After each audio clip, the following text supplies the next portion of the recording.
Marie, she took piano lessons from his great-uncle Jack. On August 31st, 1961, Anne Marie's parents found her missing from her bedroom. The window was open a little bit, and it was in the days when you had a TV cable on the roof and you had to get it under the window, so they couldn't lock it. The front door was ajar. She was gone. A search that at one time involved 800 soldiers, lawmen, and volunteers found nothing. At the time, no one suspected that Ted may have been responsible for Anne Marie's death. In my mind, she was Ted's first victim. And there would be many more. In the mid-1960s, Ted Bundy was a student at Woodrow Wilson High School in Tacoma, Washington. Even though he was smart, good-looking, and friendly, he was awkward with his fellow students, especially the girls. There seemed to be a real defect in this whole notion of how do you build a close, intimate relationship, and some confusion about that. The arena in which he seemed to feel secure was the school, and the classroom where he could use his verbal skills, and that's where he tried to manage teachers' impressions. He graduated from high school in 1965 with a B average. The next year, he entered the University of Puget Sound. But on the huge campus, he felt anonymous and lost. Inside, Ted was very empty and very inadequate. But he could put on the facade of a very sophisticated, educated young man. In 1967, as part of the facade, Ted transferred to the University of Washington's Asian Studies program, where he studied Chinese. He also began fabricating a new personality. If the old Ted was shy and withdrawn, the new Ted would be witty, cool, and self-assured. His deception was about to pay off. At the university, Ted met Stephanie Brooks. He was particularly attracted to her beautiful shoulder-length hair, which she wore parted in the middle. She was wealthy, sophisticated, and worldly. Everything Ted wished he was. He said, she's perfect, she's beautiful, she's wealthy. And I think to the degree he was capable, he was in love with her. They stayed together for a year. For the first time, Ted experienced an intimate sexual relationship with a woman. He was in love with her. But to Stephanie, they were merely college sweethearts. She saw no future in the relationship. She thought Ted was immature. Ted had become obsessed with her, but Stephanie told Ted their romance was over.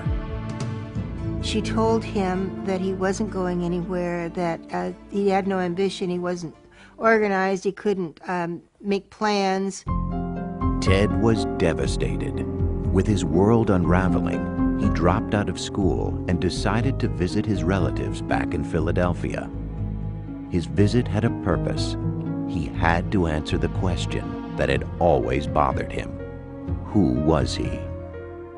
After checking records in Philadelphia, he traveled to Burlington, Vermont. There in City Hall, he learned something he had always suspected. He discovered that his mother was actually the woman who'd been passing as his sister his whole life.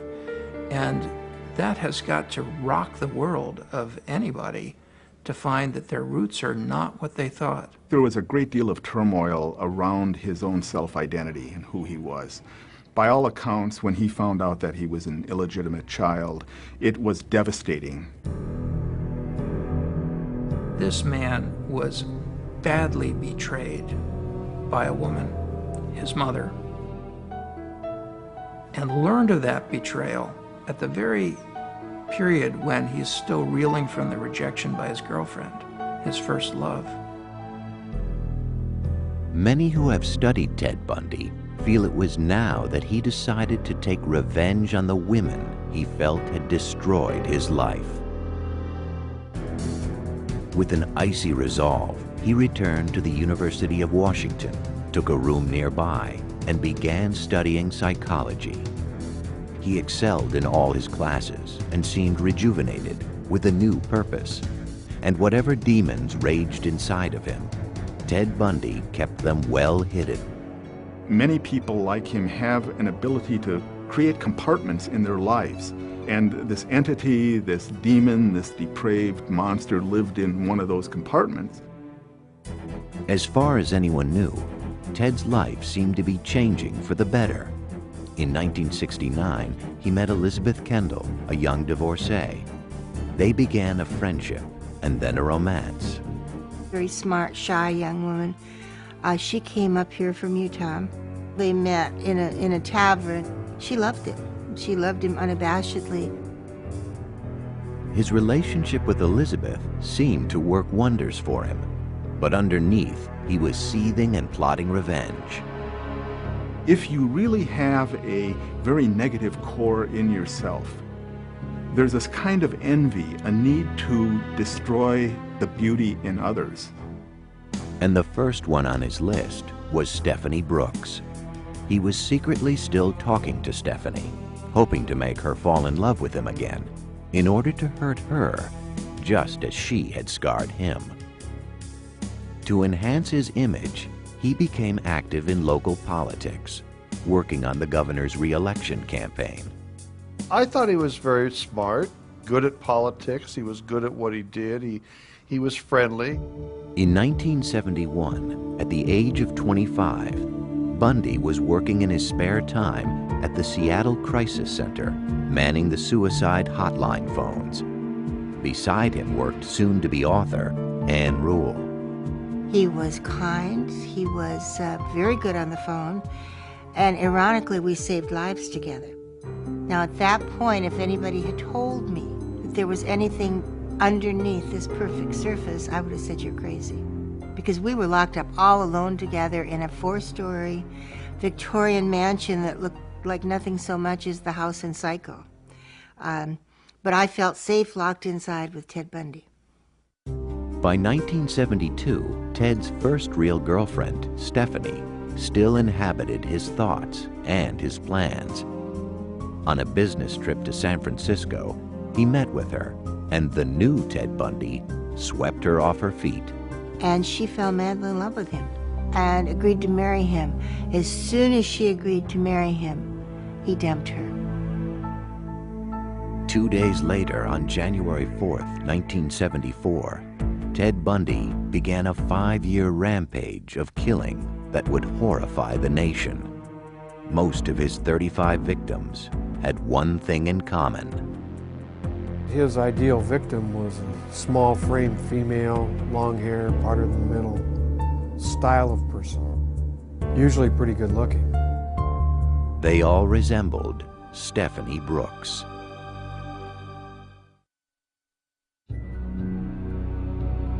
On January 4th, 1974, just days after severing his relationship with Stephanie Brooks, Ted Bundy began his reign of terror. Over the next 6 months, 8 women disappeared from college campuses in Washington, Oregon, and Utah. I think he was looking for victims 24 hours a day. There were people that he specifically was scoping out, acting like a predator towards, and then there were those that were just happened to be at the right place at the right time for him. His first 2 victims were students at the University of Washington. People like to believe that it was someone from outside. There must be some depraved killer out there in the community who is coming to the campus. Little did we know that the killer was one of us. Even his girlfriend, Elizabeth Kendall, had no idea who Ted really was. From February through June 1st, Carol Valenzuela, Nancy Wilcox, Donna Manson, Susan Rancourt, Brenda Ball, and Roberta Parks all vanished. Nobody had connected any of these cases together. Different police jurisdictions, different states. This was a terrible mystery. I mean, how could these girls suddenly just disappear? One little girl was walking like 30 feet from the back of her sorority to another sorority, and boom, she's gone. How could this happen? Her name was Georgianne Hawkins. Years later, after his capture, Bundy divulged the perverse methods he used to stalk and capture so many of his victims. He preyed upon their kindness by pretending to be injured.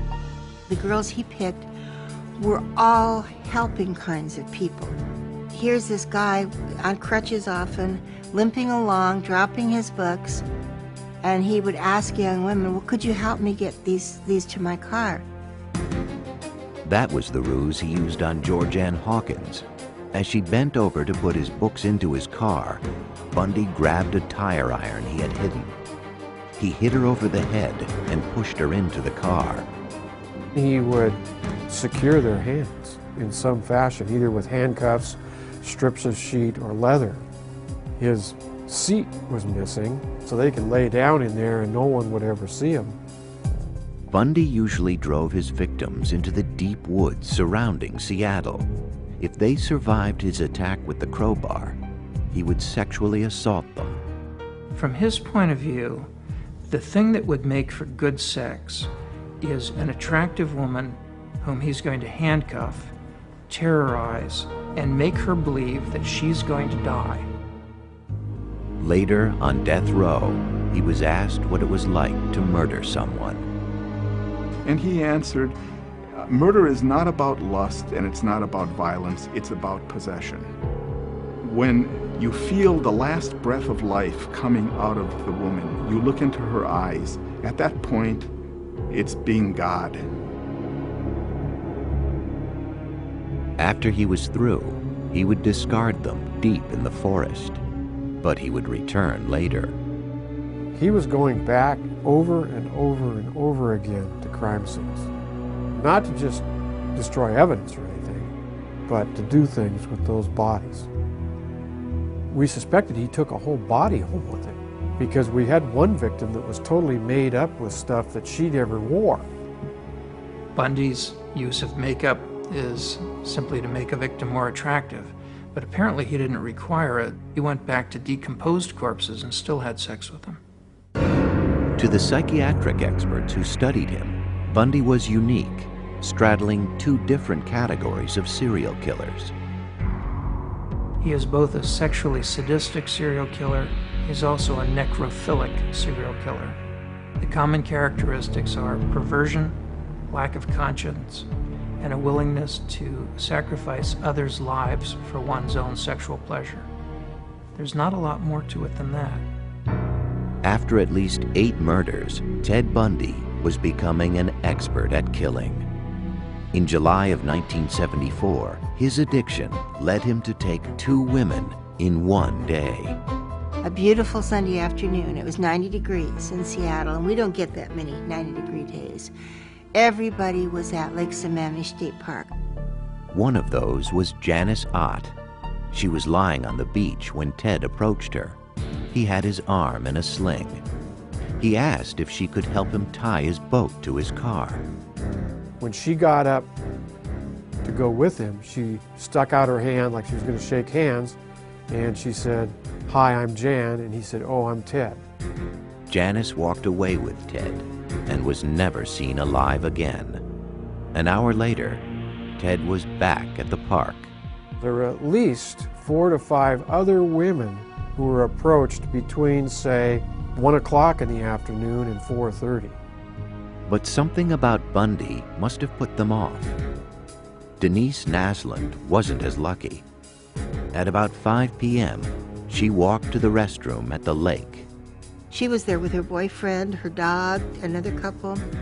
She left with the dog to go to the bathroom. The dog came back, but she didn't. After the disappearance of Ott and Naslund, witnesses who had met with the mysterious Ted at Lake Sammamish that afternoon came forward. A composite